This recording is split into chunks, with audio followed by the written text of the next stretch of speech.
一命二运三风水，风水好坏和你大有关系。欢迎大家来到今天的小酱汁命理讲堂。今天小酱汁主要给大家讲讲，出生就是来享福，财神爷加持的手相。人们都很羡慕福气深厚的人，即使困难重重，也能迎刃而解，总能获得贵人帮助，过上轻松稳定的生活，事业有成。但有些人是毫无福气的，好机会都会被他人抢走，难以稳稳定定过日子。宜太阳丘上出现星纹，一个人如果是享福一生的命运，那么必然会拥有良好的财富运势。比如在太阳丘的位置出现星纹的纹路，位于无名指根部下方的手掌区域就是太阳丘，这一区域与自身的名利、事业发展前景好坏有关。若是太阳丘有着明显的凸起，就意味着命主一生不缺名利，工作中容易遇到贵人，贵人运势极好。无论是在生活中还是在事业中，都非常容易获得他人的帮助，可以在遇到困难的时候获得及时的解决方法。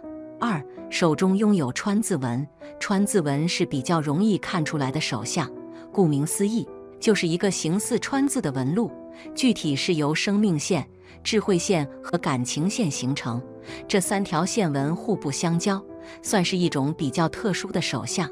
拥有这种手相的人往往性格精明，善于思考，懂得用最小的代价去换来最大的利益，很容易凭借自己的能力在工作上取得好的成就，自身的家庭状况也非常的好，不会为自己的生活发愁，更多的是思考人生理想的实现。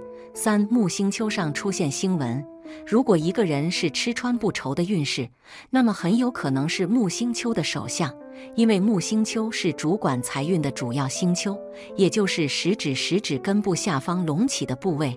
如果一个人的木星丘外表丰满，皮肤红润，意味着这个人的财运十分出色，代表拥有极为稳定的财运，无论是正财还是偏财都相当不错。尤其是自己创业的话，会收获到意想不到的成就，会成为该领域的风云人物。四，贵人纹一，在手掌的大拇指根部的内侧这一点位置就是贵人纹，也就是从震宫这个位置到达艮宫，长约5公分。这样的手相是富贵命，一生都不缺少福气的，而且不会缺钱花。如果旁边还有几个这样小纹路，就说明贵人运特别的好，容易遇到贵人的帮助，事业上也容易遇到领导的重视，容易升官司发财。女性有这样的手相是旺夫的特征。五，贵人纹二，还是在贵人纹这个同样的位置，如果成这样一个交叉的形状，很明显的一个叉叉，男性如果有这样的纹路，大部分都能事业有成，事业运特别的旺，而且大部分年轻的时候比较努力，中年后越来越不缺钱花，属于越老越富贵的命运。女生这种纹路也是旺夫的标志，晚年幸福。六，手指如竹笋，手指的形状呈笔直状，看起来也有肉感，但不会露出骨头，有些像竹笋的样子。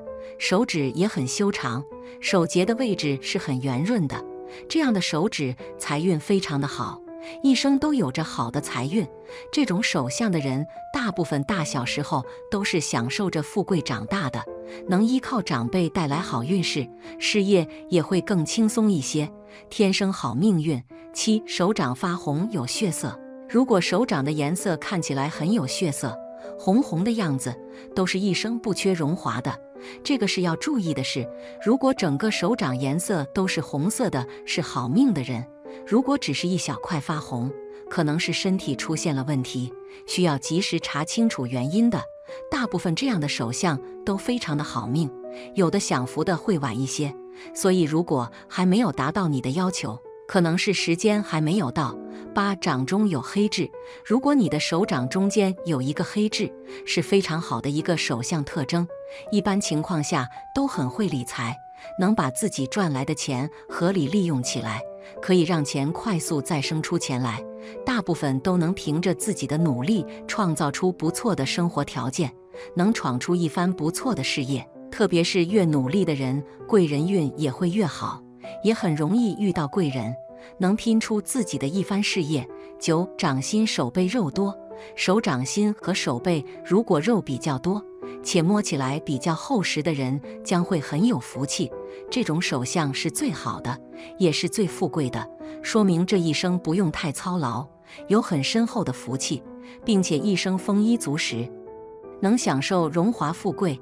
有这种手相的人天生就是富贵的命，从生下来开始就充满了贵气，能出生在一个显赫的家庭中，会拥有着比较优渥的成长环境。10. 中指长，中指修长的人福气旺，做事果断，并且很有主张，这类人通常是职场上的强人，做事雷厉风行，丝毫不会犹豫，往往能受到别人的赞誉和敬重，能通过学习和不断的成长，换取一个美好的人生。中指长的人手中掌握着权势，同时也把握着自己人生的主导权，这类人无论是在官场还是在名利场上，都能有着不错的发展机遇，也是被命运眷顾的那一方。大千世界里，有的人总是比较倒霉，而有些人却是幸运的，让人羡慕不已。除了手相，面相也能看出一个人一生的福报。接下来给大家分析非常幸运的有福气面相，大家可仔细看看你是否也是幸运儿。1. 耳高，耳朵也是最能判别一个人运势好坏的部位，看一个人有没有福气，要看他的耳朵。耳朵不但能看出幼年运势、家境好坏、心性好坏、教育水平，更能借此预言未来能否能获取功名利禄，享用荣华富贵。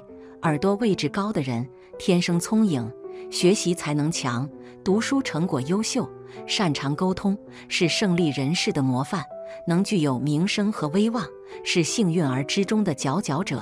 2. 天庭饱满，天庭就是人们常说的额头，但如果出现额头低窄或是乱纹的情况，这些人毫无福气，一事无成。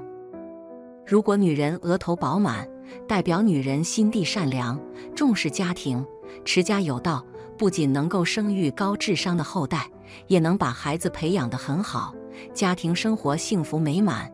如果男人的额头平满，说明男人事业心很强，为了能够成功而拼尽全力，从没想过要放弃，具有很强的奉献精神，朝着目标努力前进。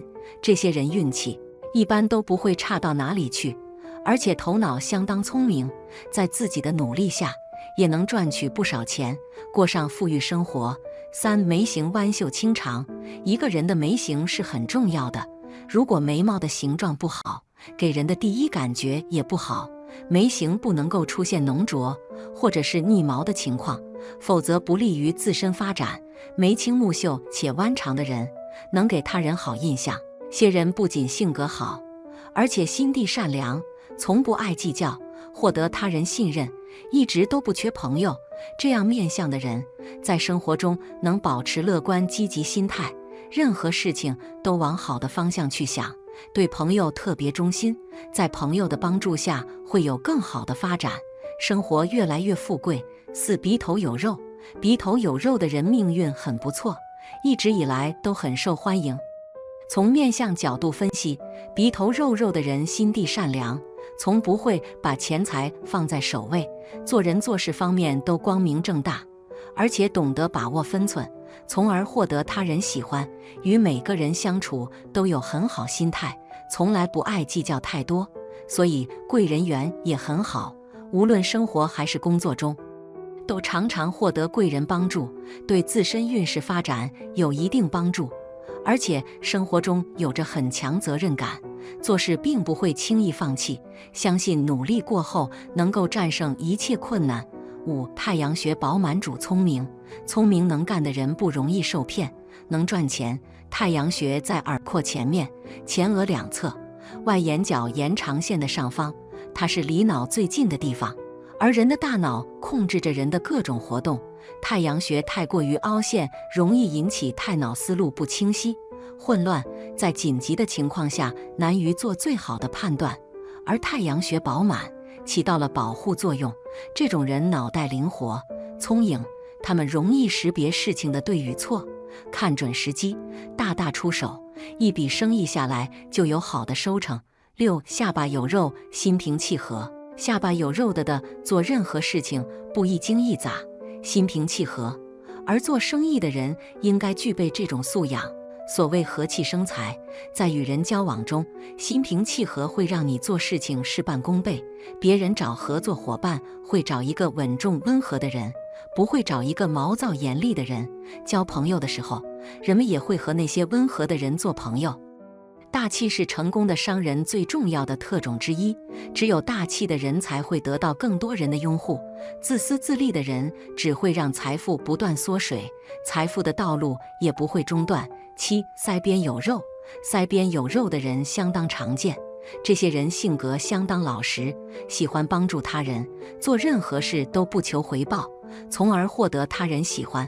最让人佩服的就是意志力很坚定，即使遇到再多困难，都不会轻易放弃，永远都会朝着目标方向前进，具有很强的行动能力，从来不喜欢拖泥带水，在他人眼中就是越挫越勇的人。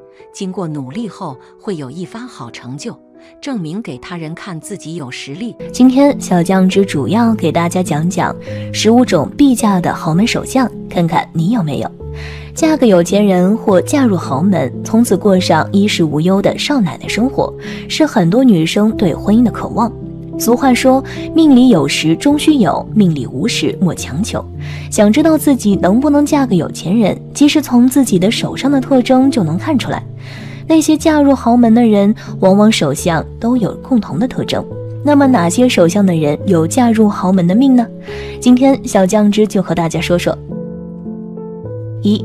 手掌绵软且丰厚。掌软如绵是富贵格，如果手掌硬就与财无缘，难嫁有钱人。手掌绵软且丰厚的易嫁有钱人。手掌的颜色红润而有光泽，这样的人不仅事业成功，财运也好，而且大多婚姻都比较的幸福美满，易嫁个有钱的老公。如果是手掌的颜色暗黄且粗糙，那么就比较的辛苦，靠自己挣的钱多，嫁有钱人机会少些。2. 手掌并拢没有缝隙。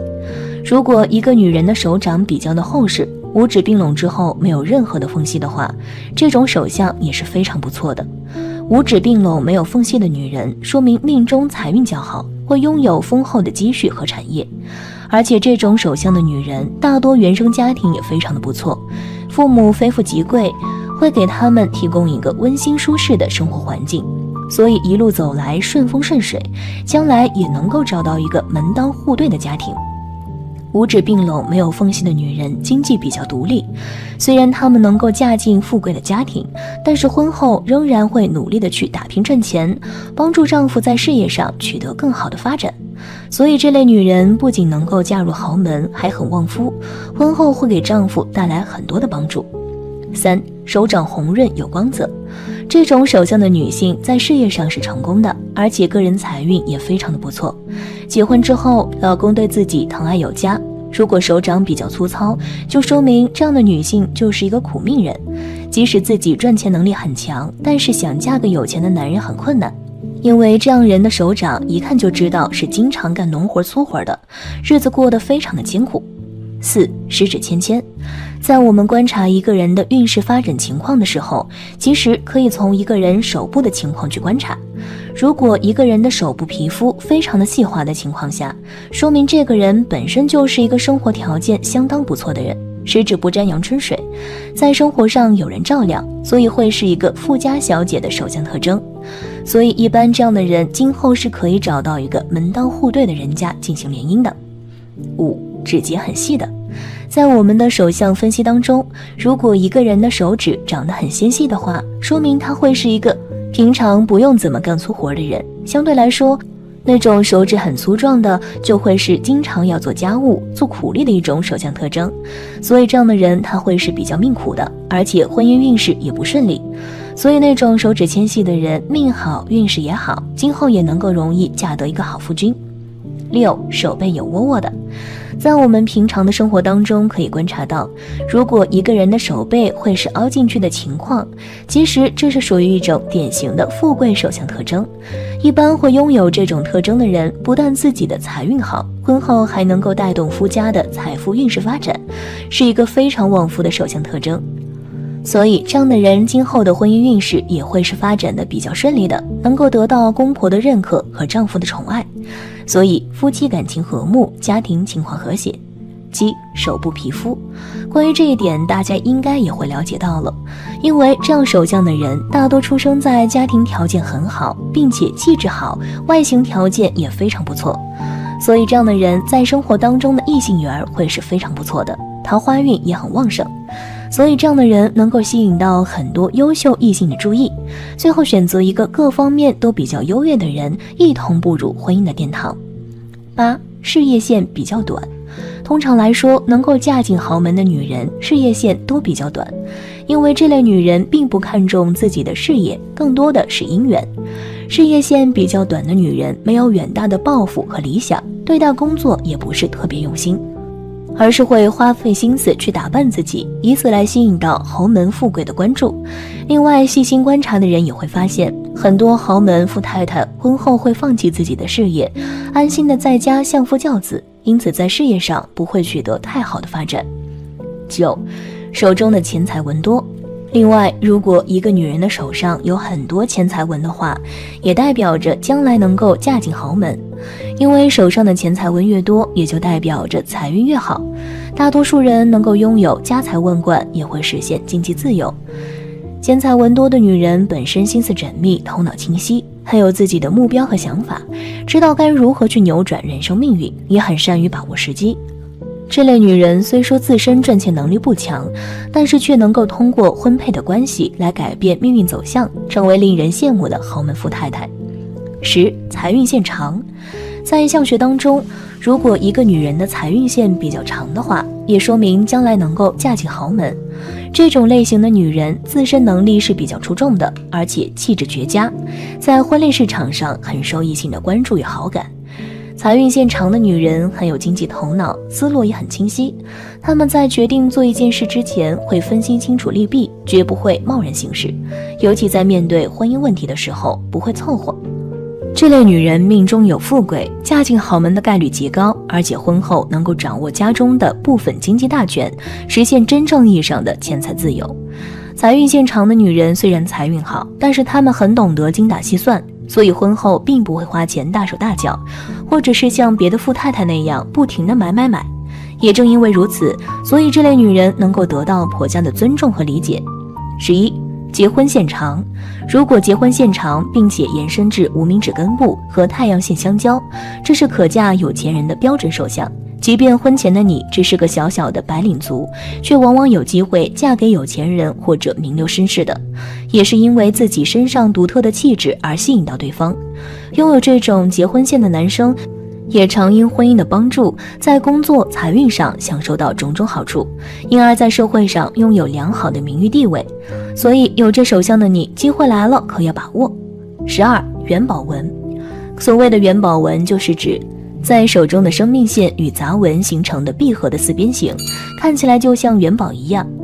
而一般拥有这样手纹的人，自身的财富资产会比较多，通常的情况下，元宝长得越大，则他们财富聚集的能力也就会越多。无论是大元宝还是小元宝，这样的女人都是阔太太命，或者是自己就能够实现财务自由。13. 事业线粗而清晰。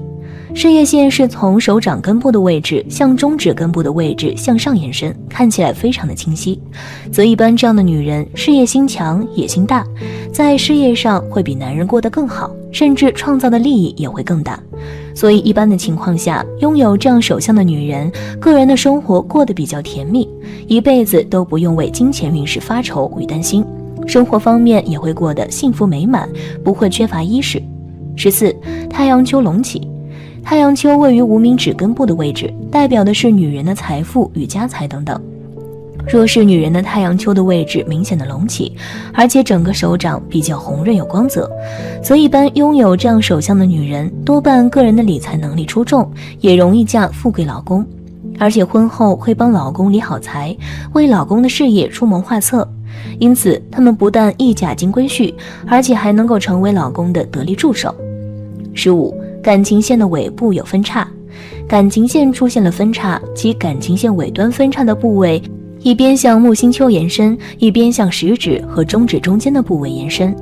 这样手相的女人是一个品行端正、颜值很高、颇有气质的女人，她们可以吸引到很多成功人士的关注，并能与很多有名望的人认识，这也为他们嫁入豪门奠定了基础。五行学说认为，世间万物均有五行属性，5个手指也不例外。中医看来，5个手指为五脏之端，是人体经脉的出发之点，是阴阳交汇之所。而从命理角度看，宇宙间的万物都具有全息性的特点，每个人都是一个小宇宙，人体内的每一个要素和区域与人体系统中脏腑的任何变化都可以通过体表的生物特征反映出来。手指作为与人体各系统联系最为密切的器官，自然能够准确而及时地反映出机体内部的活动状况，成为人体健康和运气的晴雨表，同时反映出人体尚未呈现或者暴露出来的种种潜在的疾病和人生危机。从命理五行来看5个手指，5个手指各藏玄机。从手指的长短、形状、润泽程度可以透视你的命运。具体怎么看呢？小酱汁接下来就为酱友们分析一下。1. 大拇指。大拇指五行属土，为坤卦，因坤卦主生育，故拇指主父母。人在幼年受养于父母，故拇指又主根基，主保护之神。大拇指对应五脏的脾胃，主意志。形状长大坚挺，厚实无疤痕，饱满润泽的人，代表幼年时期运势较顺利，成人后财运往往都很不错。大拇指平薄且粗糙者，财运平平。大拇指代表一个人的生命经历，可以看到父母遗传。第一指节代表意志力、恒心和耐心，第二指节代表决断力、适应力和智力。大拇指两指节相等者，表示本人的意志力和决断力均衡。大拇指第一节代表意志，第一节过长的人意志力很强，不怕失败，但处理起事情常常缺乏理性的判断。大拇指第二节代表理性，第二节过长的人智慧高，聪明过人，思路清晰，理解能力强，沉着冷静。第一指节长于第二指节的人，表示其精神和人格受母亲影响较大；第二指节长于第一指节的人，表示其精神与人格受父亲影响较大。当一个人伸出手掌时，大拇指与其四指之间张开的力度越大，个性越独立自主，积极负责，不喜欢被拘束，有创造力，喜欢自由发挥。反之代表保守、依赖，缺乏开创力。2. 食指。食指五行属木，主肝胆，主魂魄。食指在手相学中通常意味着支配欲、权力欲与一个人的进取心、自尊心及胆量。所以食指较长的人性格也比较顽强，具有企图心，有胆量。有很多军官警察就是这种手指。食指形状端正、秀长润泽的人，代表青年时期运势顺利，身体健康，学业有成，事业顺利，对感情也能够认真负责。财运方面，食指长的人一般财运不错，是相对于自己的中指较长短，但敢赚敢花，很难留住钱。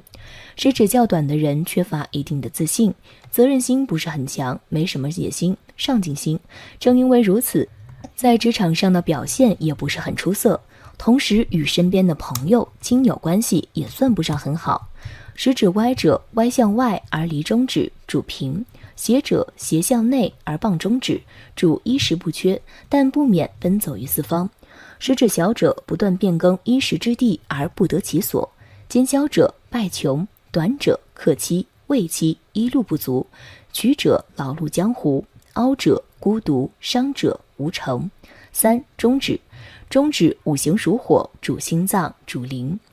中指也称为土星指，为五指中心，象征自己的命运，主知识修养，先天的悲观成分，处事的态度稳健谨慎，思虑抑郁孤独等等。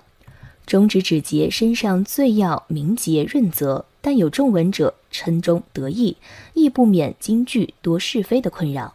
斜者以功名中失角，反者呼声贫乏，百事难成，谋远而成书。中指形状端正秀长，饱满润泽，不歪斜的人，中年时期运势顺利，身体健康，婚姻幸福，配偶条件好，事业发达，财运亨通。此外也代表心思细密，能够坚持到底。中指形状歪曲短巧的人，代表中年时期运势阻滞，健康不佳，有依赖性，容易见异思迁，不能够坚持到底。中指如果生得过短，代表做事缺乏耐性，容易冲动，则影响个人成就。所以这种人必须好好约束和规范自己的情绪情感，不然很容易会做出令自己后悔莫及的事儿。4. 无名指。五行属金，无名指属肺经，金为秋，秋主收。无名指象征一个人的艺术才华、人缘和财富。此指为兄弟、夫妻、骨肉，是看40岁后的祸福。若歪斜，主兄弟骨肉隔角，妻妾行伤。无名指亦要明净，无重纹者为佳。无名指的长度要到中指的第一节中线才符合标准。无名指过长的人代表优越感重，喜欢艺术和冒险，甚至好赌，不太把钱财当回事儿。无名指过短者缺乏对生活艺术鉴赏能力，生活也比较乏味，同时在健康上也表现为先天元气不足。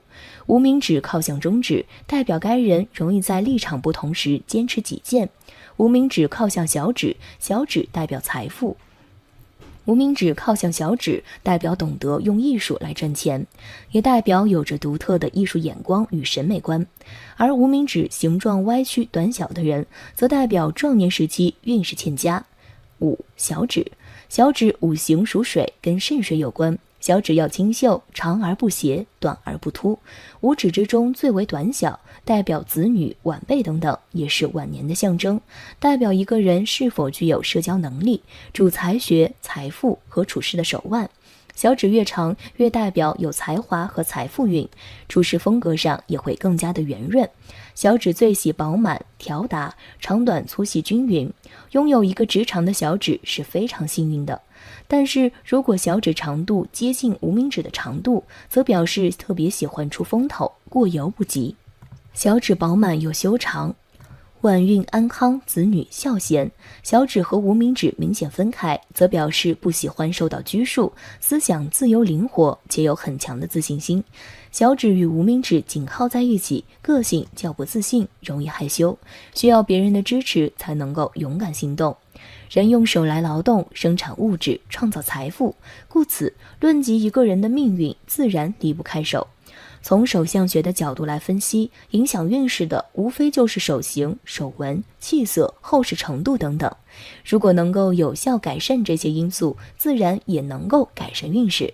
那么生活中我们注重手的保养，手的润泽度就会变好，注意养生，让五脏更健康，手的厚实度、手纹就会减少，而良好的心态情绪会让我们的手相发生更好的变化。手指过短的也可以通过适当的留指甲来化解，手缝过宽的可以通过戴戒指作为弥补，从而让命运向更好的方向发展。这10种手相50岁后飞黄腾达，有望资产过亿。人生是一场马拉松，并不是所有人都会赢在起跑线上。有些人可能在起点的时候冲劲很足，但是后期动力不足。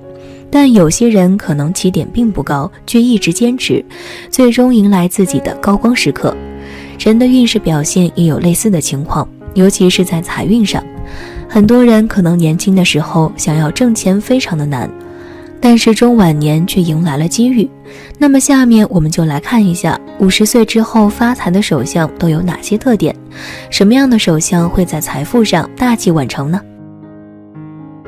？1. 智慧线很长。我们摊开手掌，能够明显的看到3个比较深长的纹路，位于中间的那条就是智慧线。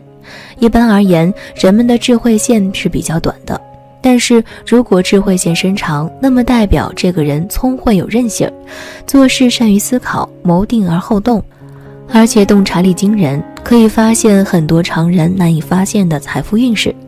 不过这样的人之所以年轻的时候不能发财，主要是他们思虑太多，总是不能把握住挣钱的时机，加上大部分人在年轻的时候财富底气不足，不敢尝试一些具有风险性的项目，只有等过年过半百，身上的负担减轻，才会大展手脚。因此50岁之后，智慧线伸长的人会在财富上表现出惊人的天赋，而且年龄越大，挣钱的机会也就越多。2. 手掌心有2条事业线。事业线是从上到下贯穿整个手掌的纹路，一般人能拥有1条事业线就相当的不错，而能够同时拥有2条，即1条可以通中指，1条直通食指，那么这样的人就会拥有晚年的福报。也就是说，在50岁之后，他们的财运会越来越好。这部分人大器晚成，主要是年轻的时候，他们往往生活没有目标，做事总是不知所云，有些任性随意，因此大多一事无成，或者表现得庸庸碌碌。但是到了50岁，作为财运的分界线，这部分人似乎在思维意识上被打通了任督二脉，财富思维忽然间被提升，可以明确自己的奋斗目标，财运就会越来越多地向他们倾斜，最终晚年福禄大增，成为人上人。3. 拇指和无名指有斗。斗和簸箕是手指头的一种纹路表现，斗就是像年轮一样，可以呈现数圈闭合圆形的纹路。如果一只手在拇指和无名指上都有斗的人，那么他们50岁之后可以获得财富的几率很大。而2只手都呈现这种手指头纹路，那么50岁之后功成名就的几率几乎是100%。这部分人他们的思维意识有一个慢慢提升的过程，打一个形象的比喻，就是花期比较长。有些人年少得志，就是早早的开花结果，让人们看到他们的能力。而拇指和无名指有斗的人，则是需要时间慢慢的给他们增加阅历和经验，等待一定的时机，厚积薄发，最终在中年之后开始走向人生巅峰，财富运势也会随着年龄的增加水涨船高，属于能力和智慧都爆发较晚的一类人。4. 食指和中指并拢后，上半截空隙大，下半截无空隙。拥有这类手相的人，说明他们在早年间会吃特别多的苦头，日子很艰辛。相对于身边人而言，不管是事业还是财运，都显得乱七八糟。而且在婚姻中也很难得到异性的青睐，会长期处于孤独寂寞的状态中。好在到了中年之后，50岁左右，生活中所有的一切都将发生巨大的转变，他们会迎来很多好运，而且贵人缘也在变得愈发旺盛，可以得到高人的提点与助力。到最后，他们很有可能会成为叱咤商场的有钱人，或者是在官场上混得如鱼得水。这类人经历过很多磨难，所以心思缜密，而且更加懂得珍惜眼前拥有的一切。因此即便过上富裕的好日子，他们依然能够严格要求自己，还会树立勤俭节约的念头，不会做出出格的事情。因此这种旺盛的运势可以一直延续下去。5. 手掌宽厚粗糙。手指宽厚且粗糙，说明这类人拥有旺盛的大气运，不过很难在早期显露，必须要经历一番磨难和历练，才能够迎来属于自己的美好生活。早年期间，这类人日子过得很憋屈，不管做什么事情都会遇到重重的阻碍，而且六亲缘分浅薄，还总是会被父母和兄弟姐妹拖累。但是到了50岁之后，必然平步青云，一鸣惊人，属于典型的大器晚成的类型。一旦大运降临之后，他们的生活和工作都将发生翻天覆地的变化，尤其是在事业和财运方面，将得到自己想要的一切，生活中社会的地位也会急剧提升，还能够结交到很多上流社会的人士，人际关系将变得极为和谐融洽。而且这种旺盛的运势并不是昙花一现，而是能够从中年一直延续到晚年，令人羡慕。6. 事业线从下到上由浅变深，超过生命线显现出来。事业线从下到上由浅变深，甚至超过生命线显现出来，说明这类人早年的时候职场生涯并不顺利，他们很难拥有稳定的职业，会到处打零工，日子过得很辛苦。但这类人非常有天赋，而且在社会上摸爬滚打，积累了特别多的经验和知识，等到中年50岁之后，必然能够取得突出的好成绩。一生中一旦出现转机，那么接下来的人生都将一发不可收拾，绝对会一飞冲天。而且这类人本身就属于怀才不遇的类型，所以一旦得到机会，必然会表现得特别的努力，绝对不会颓废懒散。他们到最后不但可以拥有成功的事业，还能够赚得盆满钵满，日子顺风顺水，还可以收获幸福美满的家庭生活。7. 太阳线起自边长。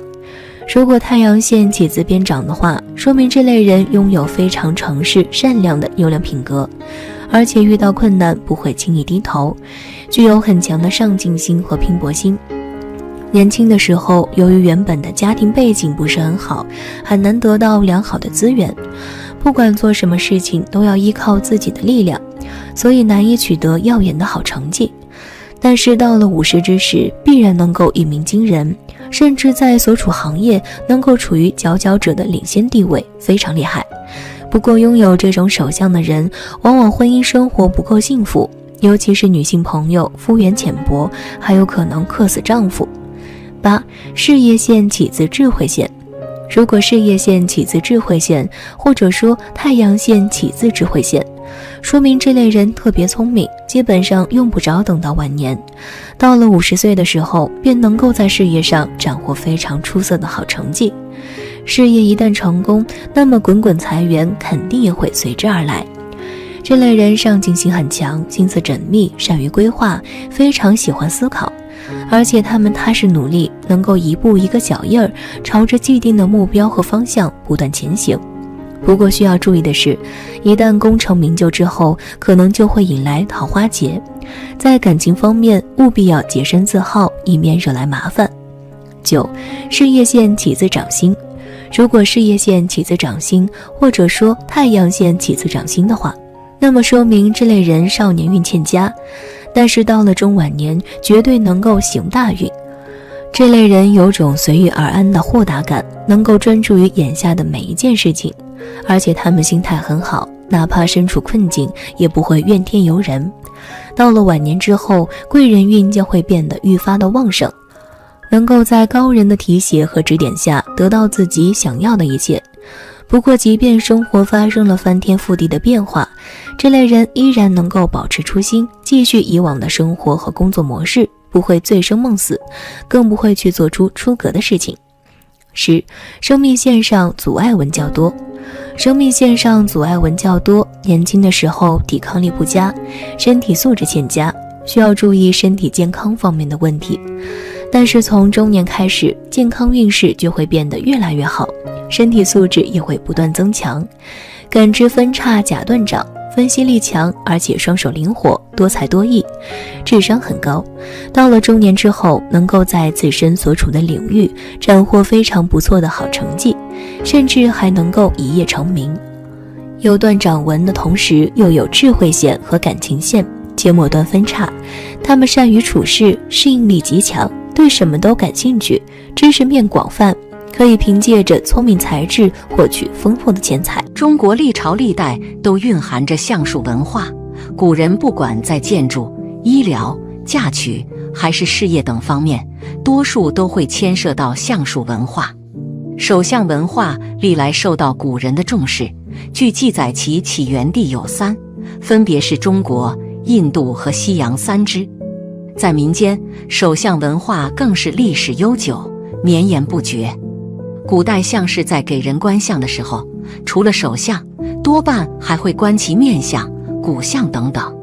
随着时间的流逝，手中的掌纹亦会因时间而发生改变，所以古人通常就会利用手指的粗细和纹路的变化来预测未来之事。在古印度的一些壁画中，还残留着一些关于古印度的手相记录，足以说明手相文化在古印度的流行程度。此外，中国的手相文化最早可以追溯到3000多年前的周朝时期，那个时期手相就已经开始盛行。但是要说到手相文化的完整论著，那就是西汉女相学家许父的《许父相法》一书。此书不仅是中国最早的一本具有系统性的相术论著，还为后世相学名家所借鉴，将手相列为人相学中的一个部分。民间关于掌纹的俗语数不胜数，其中有一句说的是手有十字纹，一生不受穷。顾名思义，古人认为一个手掌中拥有十字纹的人，一生都将不会受穷挨饿，是富贵之人。很多人或许疑惑，十字纹跟一个人的穷富有什么联系？所谓的十字纹，就是指手掌中的十字形状的纹路。古人认为此纹路通常居于天纹和地纹之间，也就是现代人们常说的智慧线和感情线的中央位置。而十字纹在手相文化中，则被认为是一种神秘的符号，具有预测未来的说法。十字纹不管是在左手还是在右手，都被古人认为是具有远见和才能的人。古人之所以认为十字纹神秘，是因为十字纹最早是源于阴阳之说。他们认为在盘古开天辟地之时，阳为天，阴为地，万物乃阴阳之气所化，而人也是这万物中的一员。所以在古人的认知当中，十字纹是神秘的纹路，也是一个人事业成功的玄学说法。除此之外，他们还认为十字纹跟人的手型大小、所处位置也有联系，不同的手型和位置所代表的寓意也不尽相同。当然了，用现代的眼光来看待这一说法，就会令人震惊之余又多了怀疑。十字纹固然稀少，但并非拥有它就能事业成功、一生富有。手相文化虽然在我国由来已久，是古人通过几千年的智慧获得的结晶和经验，在他们所处的时代背景下，自然有可取之处。但是随着社会的发展和科技的发达，这些说法带有主观意向，不被人所接受。手有十字纹，一生不受穷，现在看来更是一种强调十字纹稀少、罕见的想法。所谓的一生不受穷，则是在这种罕见的情况下，通过自身的努力实现生活的价值，自然就会是一生富贵、衣食无忧了。所以说，人倒霉的时候，喝口水都塞牙缝，这话并没有错，因为人的身上遍布磁场，非常容易受到外物的影响。因此一旦运势开始走低，坏磁场的影响就会逐渐扩大，屋漏偏遇连阴雨，衰运连连。第二，象征女人命好、财富的9种手纹图，快对照看，每个人的手纹都是有所不同的，而且细细看去还能找到一些规则。手中的这些纹路往往都和命运是分不开的。那么在手相学中，哪9种手纹的女人命好？一、财运纹。好命的一个重要象征就是财富运好。想知道自己财运如何的话，看看这条财运纹就知道了。财运纹的位置比较好找，若有此线，说明你很具商人的天赋。你如果是从商求财，必定是财如流水，连绵不断。此外，有此纹者也说明你很善于理财。二、星形纹。手纹之中，星形纹是比较常见的，但也并非人人都有。如果有星形纹的话，真的是恭喜你了。一是代表你有意外之大财，横财可得；二是代表你的子女的财运也会不错，可享子女之福。三、井字纹。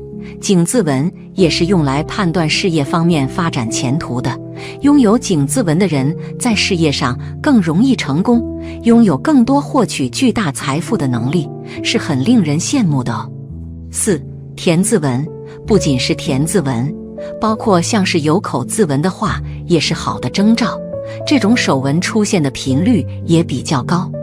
在事业线、生命线附近出现田字纹，说明命主比较适宜从事诸如房产、土地、土产、矿业等行业，而口字纹则说明比较适宜从事培训、咨询、律师等行业，并因此而发财。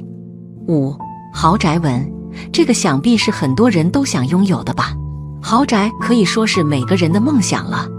豪宅纹的位置在无名指的下方，在天文线的上方，又称金房子。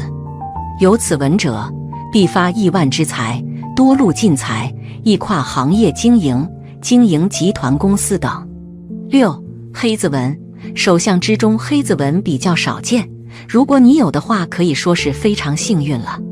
拥有黑子纹的人会因对自己所具有的某项才能执着追求而出类拔萃，并且因此会大发其财。温馨提示：当自然握拳时，黑子纹需正好在拳头内。7. 公印纹，公印一般在办公的时候见得最多，公印纹代表着工作、事业，手相中有公印纹的人适宜从事与政府部门的人打交道较多的行业或工作，且会因此而成为富翁、富婆。8. 玉桂纹，无论自己多优秀，想要成大事，自然少不了贵人相助，玉桂纹的意义就很重大了。玉桂纹起于前宫与手中的事业线相连，手相上有玉桂纹的人，意味着事业上有亲和力，善于济，人缘好，容易受到他人有利之帮扶，故若从事业务、市场、公关等，必定发财无疑。9. 祖弼纹，生活和工作中难免会遭遇挫折，有祖先庇佑当然是最好不过的了。祖弼纹因得长辈之印币而命名，拥有祖弼纹的人容易继承祖业而发财，即富二代之类也。此手纹起于坎宫，与手中的事业线相连。第3，娶妻看嘴巴，嫁汉先手掌。流传千年的婚姻忠告，古人认为一个女人的嘴巴大小和形状是决定一生幸福的关键，甚至说还可以从一个人的口型断定未来命里孩子的多少。因此古人在选择女性时都会把口看得相当重要。在面相学中，嘴巴关系着一个人的幸福、食禄和贵人。可以通过嘴巴的形状来判断一个人，嘴型可以看出一个人的性格，也可以看出对方是不是有福之人。一嘴巴宽大，嘴大吃四方的说法，相信很多人都听过。不过这个一般比较适用于男人，如果一个女人长着一张大嘴，不仅会影响美观，而且这样的人在金钱的使用上较不懂得节省，容易出现挥霍浪费的情形。2. 樱桃小嘴，有这样嘴型的女性一般都个性保守，比较满意现在的生活，幸福指数较高，同时也有口才好的表现。在旧社会时期，以男性为主要劳动力，女性负责整个家中的生活起居和关系协调，所以女性是维持家庭和谐的关键人物，就需要有良好的沟通能力，才能让男人毫无后顾之忧地去拼搏奋斗。3. 嫁汉先看手，古代认为手长大而健壮肯定是个有本事的男人，选择这样的男人没错，因为在以农耕为主的时代里，男人的身体是否强壮，手掌的大小是否有力，直接关系着一个家庭的经济能力。在当时，一个家庭中主要的经济来源都是通过男人的双手努力打拼而来的，所以女性在找老公时就会看他有没有一双能够赚钱的手。9种长寿手能活99。从人的手相可以看出很多问题，比如说一个人是否有疾病，身体哪方面需要保护，可以通过健康程度看出一个人的寿命有多久。那么如何通过手相看出哪些人寿命长，哪些人寿命短呢？今天小酱汁就和大家说说。1. 长寿手相的特征。1.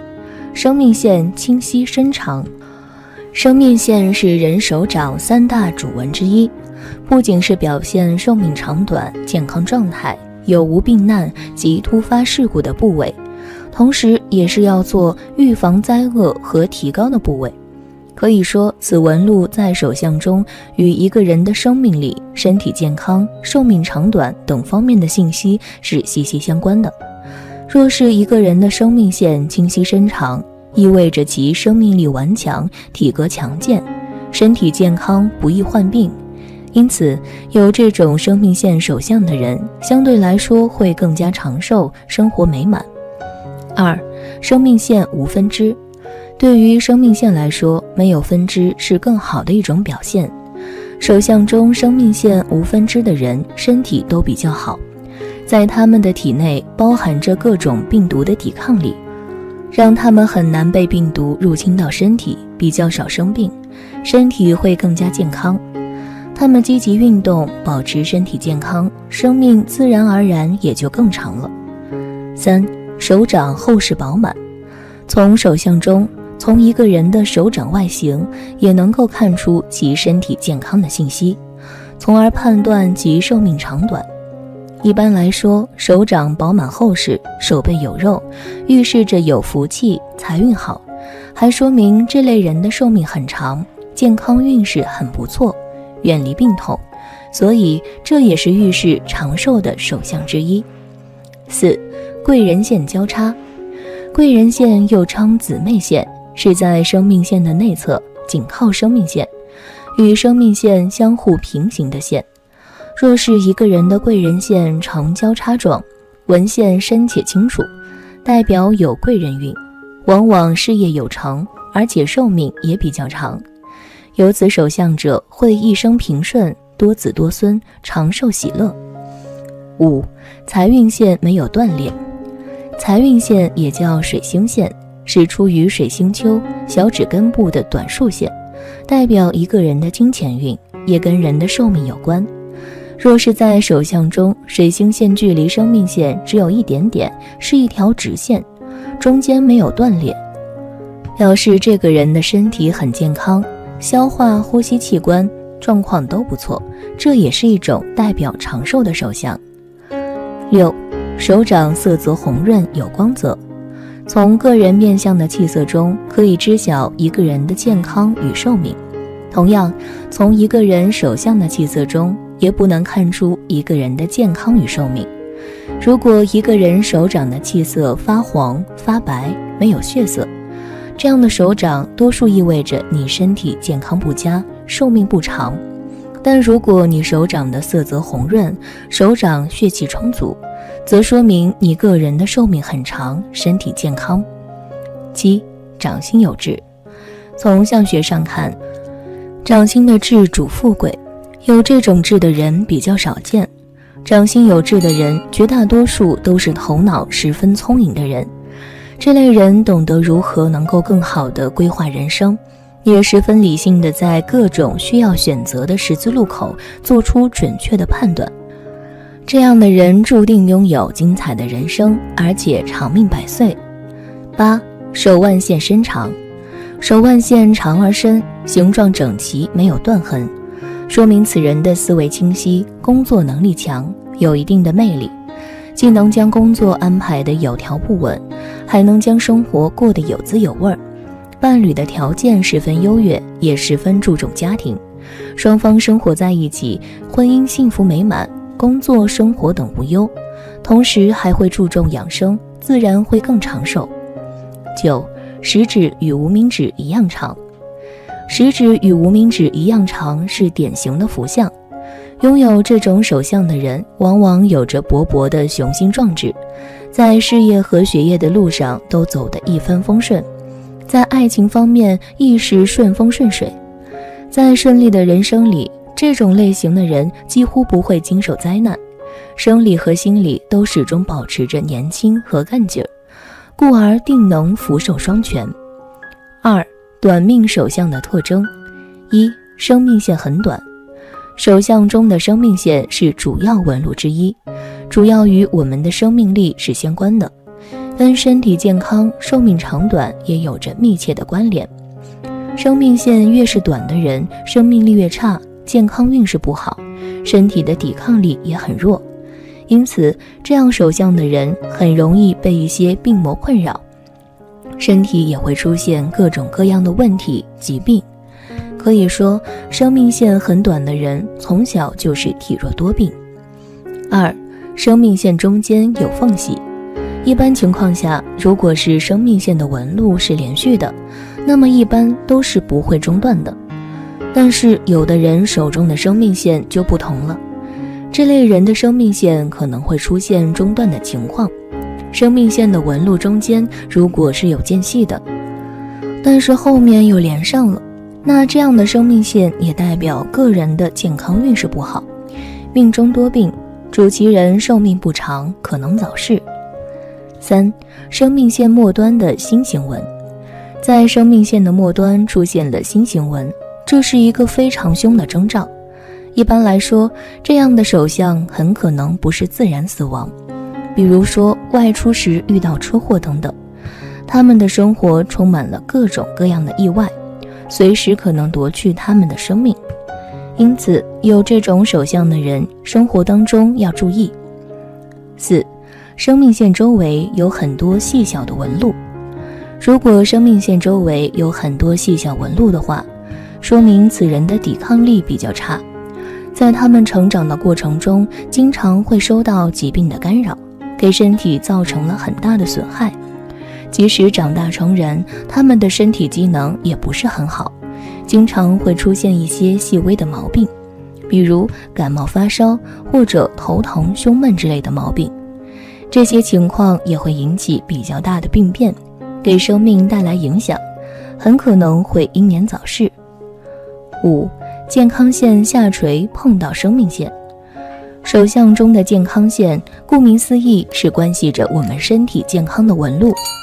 如果你手相中的健康线下垂且碰到了生命线，这样的手相说明你的健康运势也不好，很容易早逝短命，也容易因为健康方面的原因死于非命。其实有健康纹的人并不健康，而是健康出现了问题的预警。6. 智慧线上有星纹。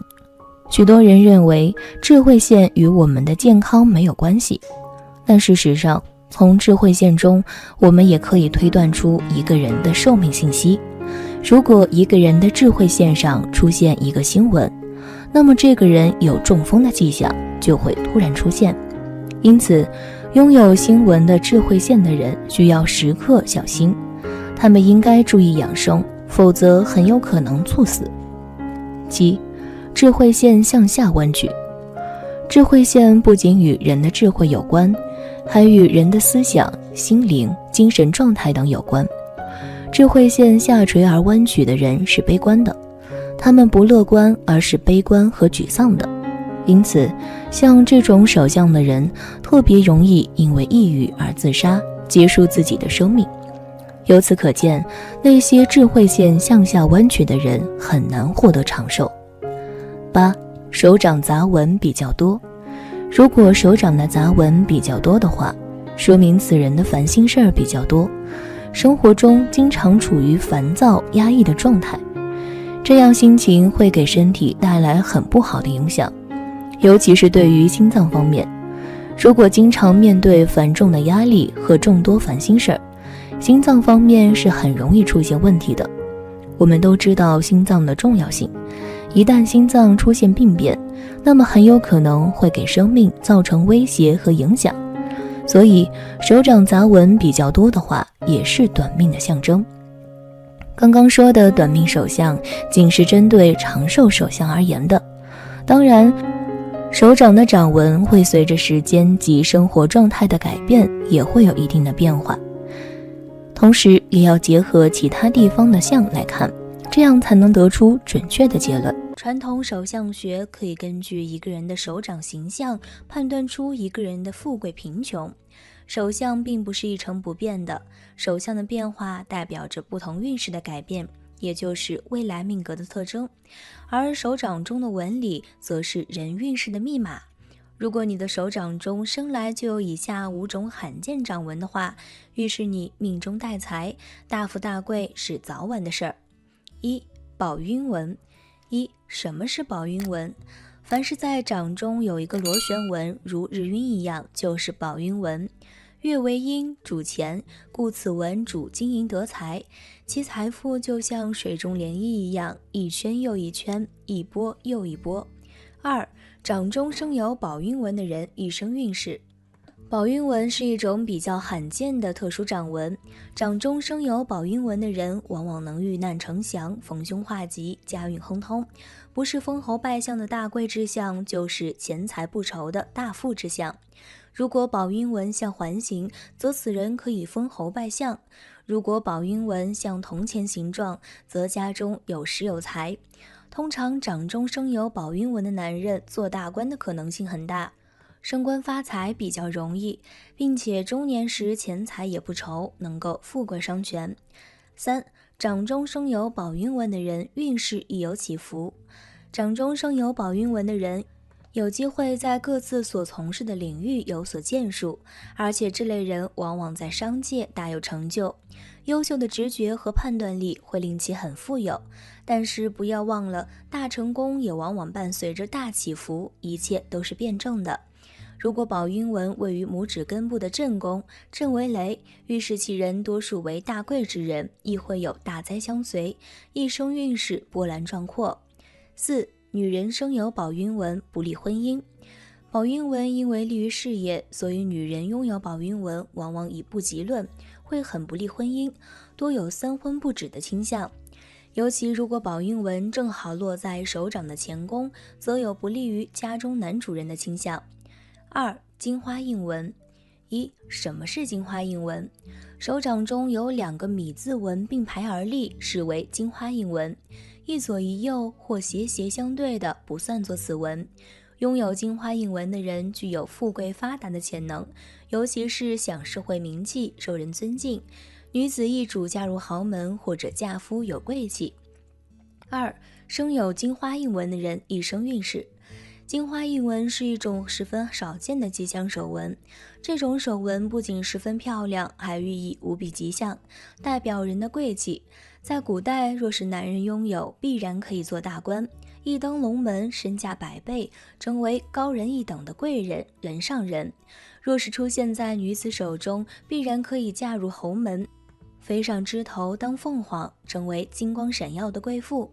在如今男女平等的时代，这种手相的人都能够通过自己的努力成就自己的事业。掌中有金花朵般的纹理，男人有此纹可当大官，女人成此纹可生贵妇。3. 不同部位的金花纹意义不同。对于经商的人来说，如果在木星丘或者水星丘出现金花印纹，预示其人财运很旺，财源滚滚，会将生意经营得很好。不过由于其人经常关注自己的生意或者企业，精力都用到这方面，容易忽视健康，从而在身体上会出现问题。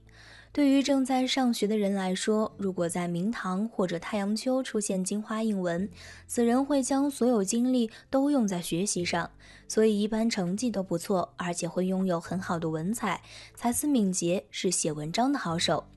对于一心从政的人来说，如果太阳丘有金花印纹，此人会很有魄力，能够大刀阔斧地干一番事业。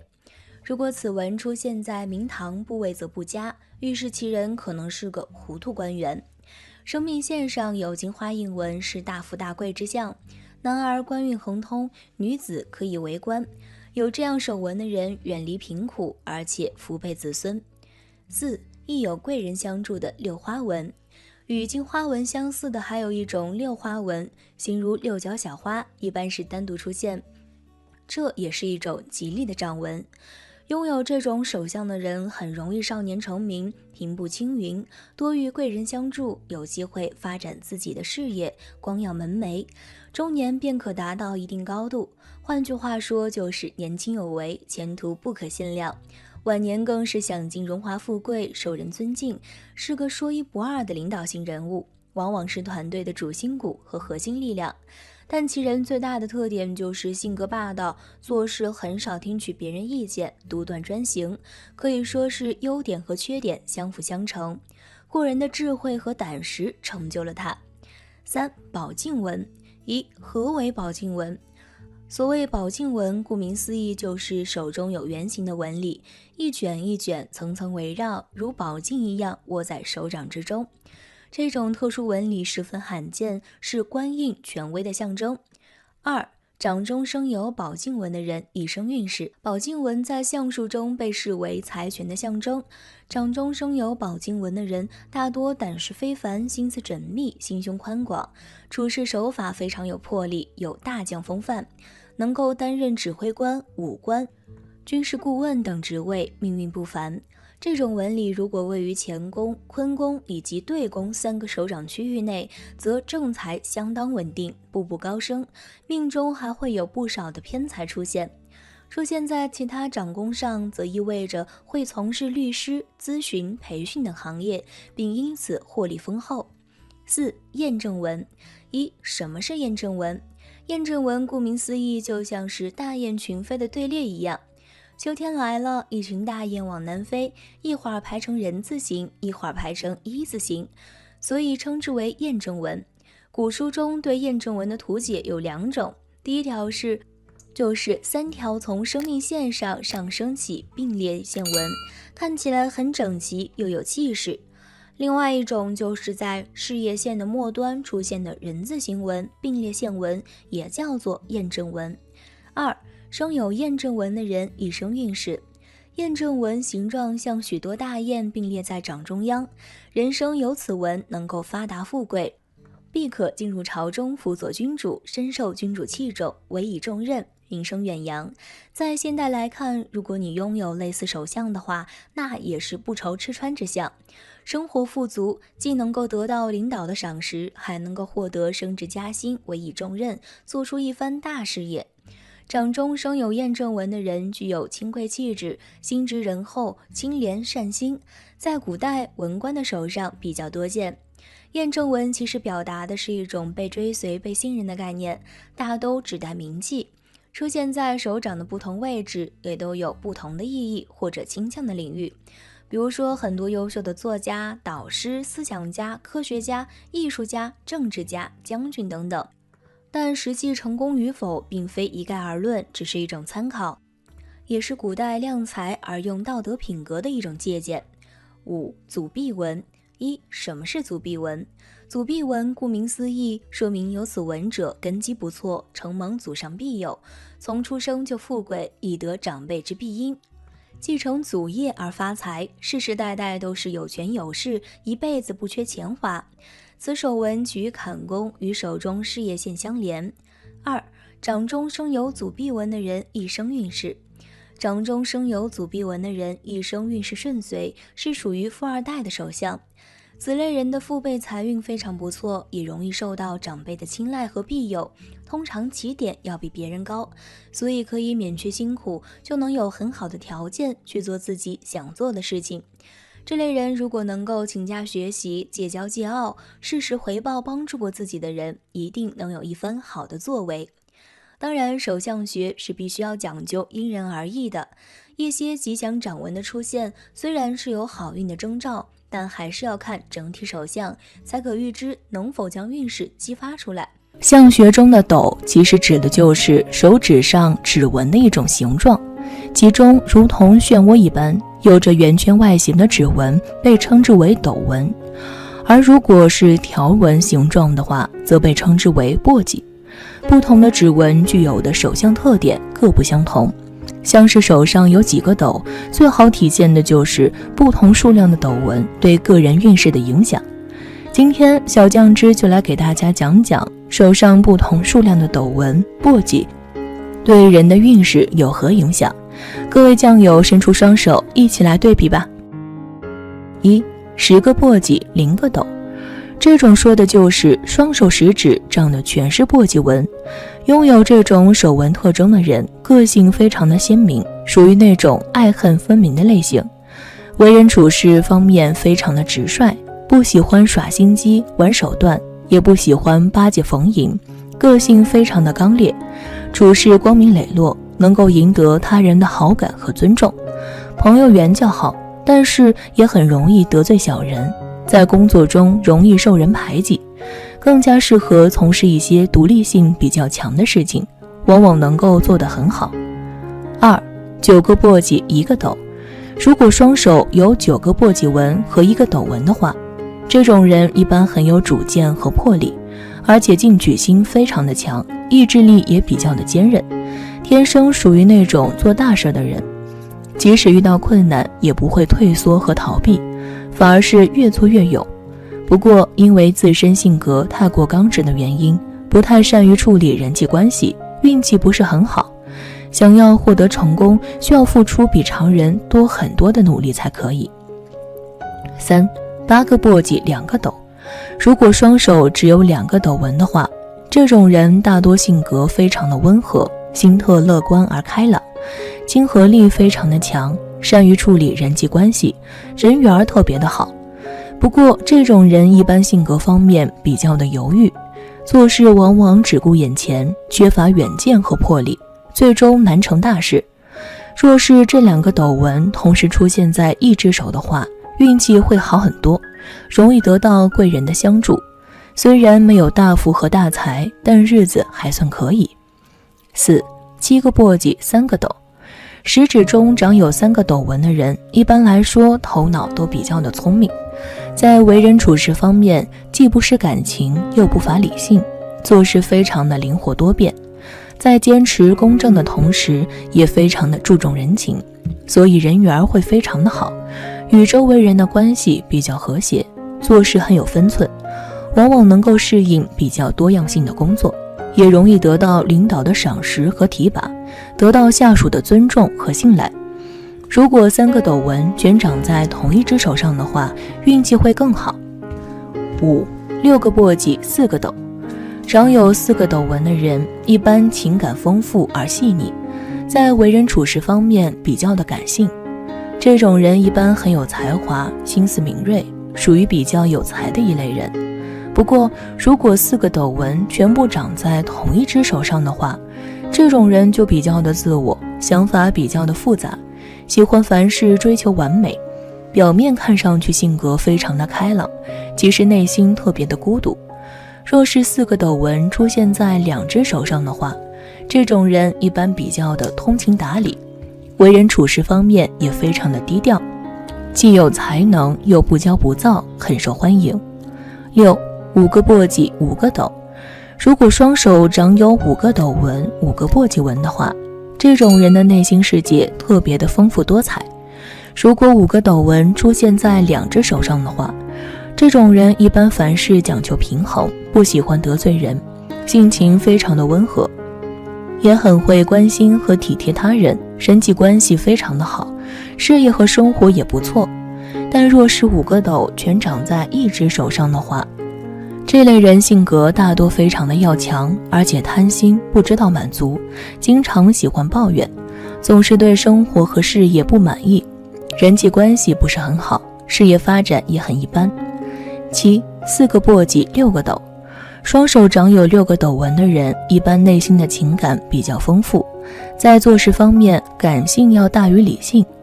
如果双手斗纹数量相同的话，这种人一般性格开朗，但是特别的爱幻想，整天为了各种事情忧虑，缺乏安全感。如果右手斗纹比较多，这类人特别喜欢感情用事，没有全局观念，如果没有贵人相助的话，注定难成大事。如果左手斗纹较多，这种人一般很有野心，但想法太多，不能落地，年轻时容易碰壁，中年时能够成就一番事业。8. 3个簸箕7个斗。长有7个斗纹的人，一般内心特别的脆弱敏感，也属于非常感性的一类人，不太善于交际和沟通。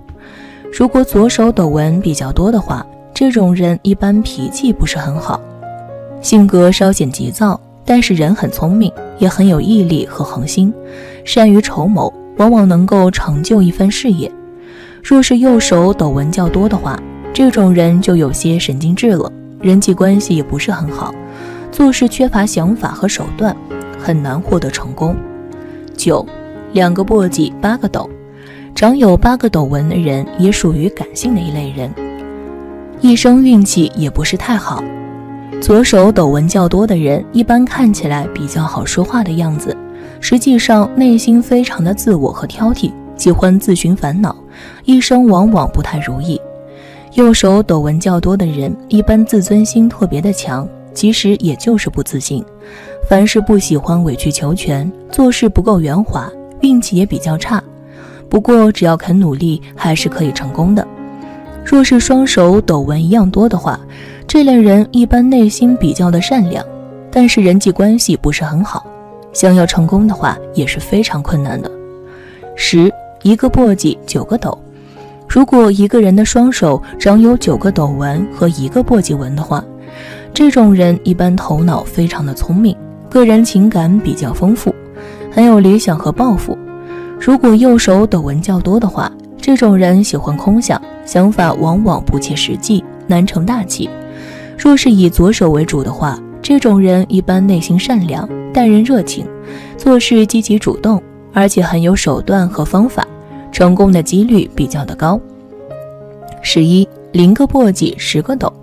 如果双手长有10个斗纹，没有1个簸箕纹的话，这种人大多属于那种外刚内柔的类型，表面上看起来非常的固执强硬，但其实内心非常的柔软，情感世界特别的丰富，对于外界的感知力比较强，很有艺术方面的天赋和能力，身边的贵人运非常的好，一生也比较的顺利。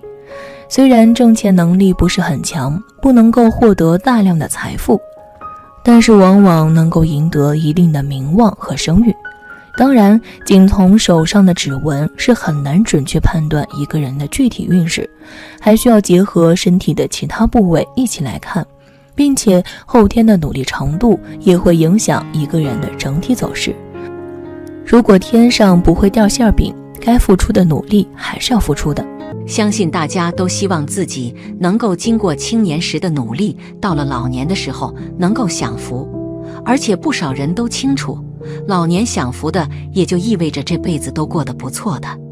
那么在面相学中，面相分析晚年享福的面相什么特征？下面我就给大家具体讲讲。1. 下巴饱满，下巴圆润丰满，并且鼻翼两边的法令纹较为宽广。这一类人即使在早年运势不是很顺，但晚年福气很好，不但衣食丰盛，且能够大富大贵，儿女促膝，子孙围绕。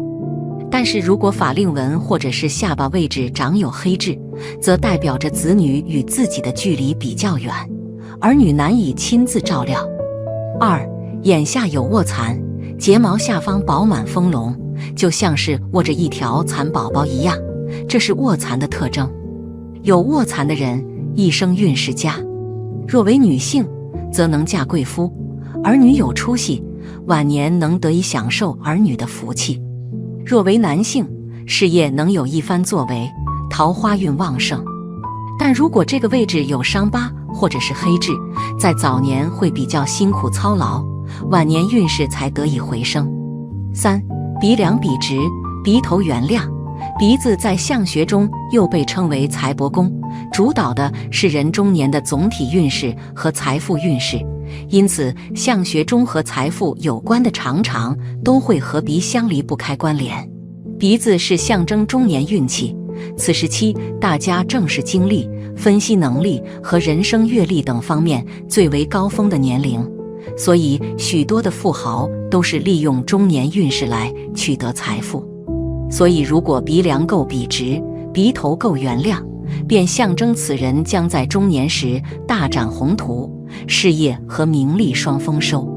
4. 额头高而发亮。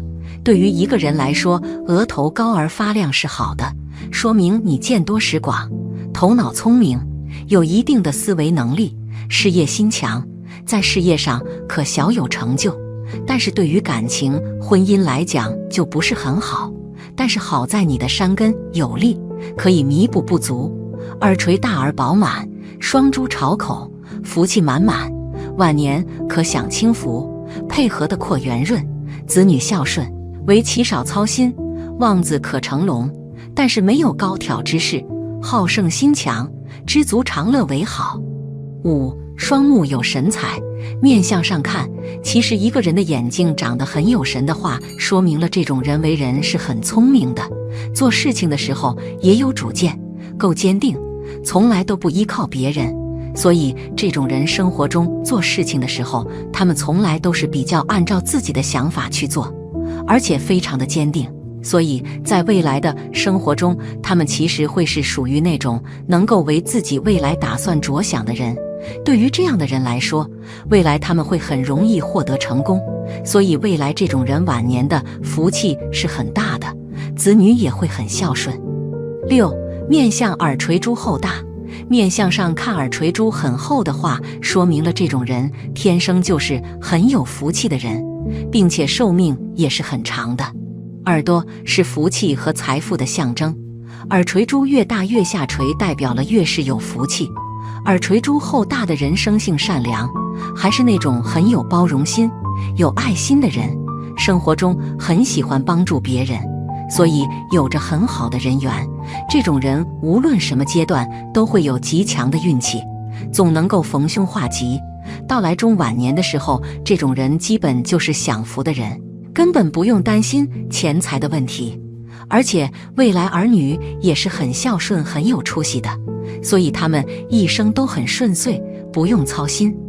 7. 面相地格方圆。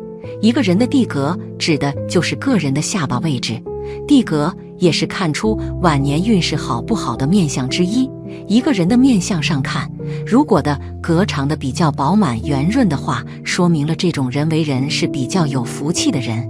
这种人生活中为人比较和善，好相处，也待人比较好，所以他们会有很好的人缘。下巴长得圆润的人是有后福的，所以这种人未来是福气很大的人。到了晚年的时候，他们不但身体状况很理想，而且非常有子孙运。这种人能够享子孙福气，而且晚年会被照顾得很好，会很受尊敬，受尽福报，晚年生活安逸。8. 面相天庭饱满。相学上面认为，天庭所指的就是个人的额头位置。若是一个人的额头长得饱满，说明了这种人天生就是有福气和官运的人。这种人一生之中都不会有什么坎坷，并且这种人生来就是非常有智慧的，为人很聪明，很有上进心，所以对于他们来说，自身就是非常优秀的人。而且这种人有很强的判断的能力，总是能够以自己的角度去分析问题，快准狠，人生敢想敢做，并且有勇有谋，懂得理财。所以说他们一生之中会有很大的成就，就算是靠着自己的努力也可以赚取很多的财富，并且到来晚年的时候可以说是非常享福的一种人。这种人晚年不但不缺钱用，而且还会有儿孙运，会享尽天伦。9. 鼻头有肉。鼻头有肉的人一般都性格温和，待人待事很有一套，不会与身边的人发生口角，并且还会很善于处理人事矛盾和纠纷。婚后根本就不会担心与家人相处起来会有困难，并且此人还会给予丈夫精神上的支持和鼓励，在家人的事业生涯的转折点，给予家人指点迷津，使家人的事业上能够更加的有经验，做起来也会更加的顺利，飞黄腾达的几率非常大，日后可以保证安枕无忧，不缺钱花。10. 眼睛细长。若人眼睛细长的话，那么其一般都是比较有耐力的人。除此之外，他们还有着比较长远的目标，且也会为此而努力拼搏。即便在这个过程当中遇到了问题，他们也不会因此而停下，反而能够变得更为坚定，从而为自己的晚年生活创造了较好的基础条件。11. 脸型上窄下宽。人的面部分为上中下三庭，中下部分代表着中年以后的生活，所以如果一个人的脸型上半部分比较窄，到了下半部分逐渐显宽的话，那么代表这种人往往会在中年之后渐渐发达，不仅生活地位提高，家庭也会变得更加和睦幸福，属于典型的中年后好运加深的面相。12. 田宅宫宽阔。眼睛和眉毛之间的部位叫做田宅宫，它在一定程度上代表了一个人的房产、财产等情况。如果一个人的田宅宫部位有恶痣、疤痕的话，代表这个人在生活中多运势受阻，家产少，很难受到祖上的印币。而一个人的田宅宫若是相对宽阔，皮肤色泽好，没有疤痕斑痣时，则说明这个人背后隐形财产富有，即便到了中年也能渐渐发力，从而拥有更多的资产和财富。13. 嘴巴厚实上扬。一般来说，嘴角上扬的人天性比较乐观，所以有这类面相特征的人，面对困难也能迎难而上，勇敢积极去面对。而嘴唇厚实再加上嘴角上扬的话，一般步入中年好运连连，无论是事业还是财运都能变得顺利起来。因此，这类人的中年后好运与他们在年少时期的奋斗是分不开的。14. 方脸且耳朵大。方形脸的人往往做事低调稳重，不会胡乱张扬，属于可靠型人格，因此他们会在事业和财富上往往早做规划积累，到了中年后自然变得更加顺利。如果方形脸再配上大大的耳朵，那么这种人就更有富贵和福分，中年之后运势更加上涨，财运稳赚不赔，事业步步高升，家庭愈加和睦幸福。15. 颧骨高耸饱满。其实颧骨高耸饱满的面相是很好的，能看出这个人拥有很高的权力欲望，更是容易成功的。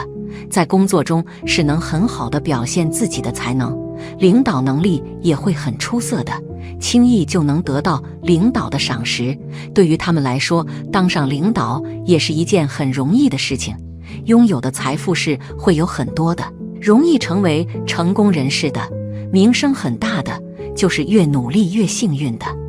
晚年能够享福的人并不是靠着运气的，这类人年轻的时候一定是经历过生活的风霜的，有的人是辛辛苦苦走过来的，当然了，也有的人一生都过得比较顺利。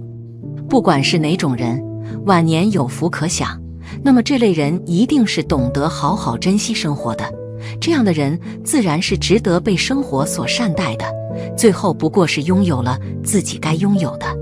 好了，今天的分享到这里就结束了，希望大家能够喜欢，记得给小酱汁点点关注和小铃铛，小酱汁会继续给大家分享更多有趣的命理内容，我们下期再见。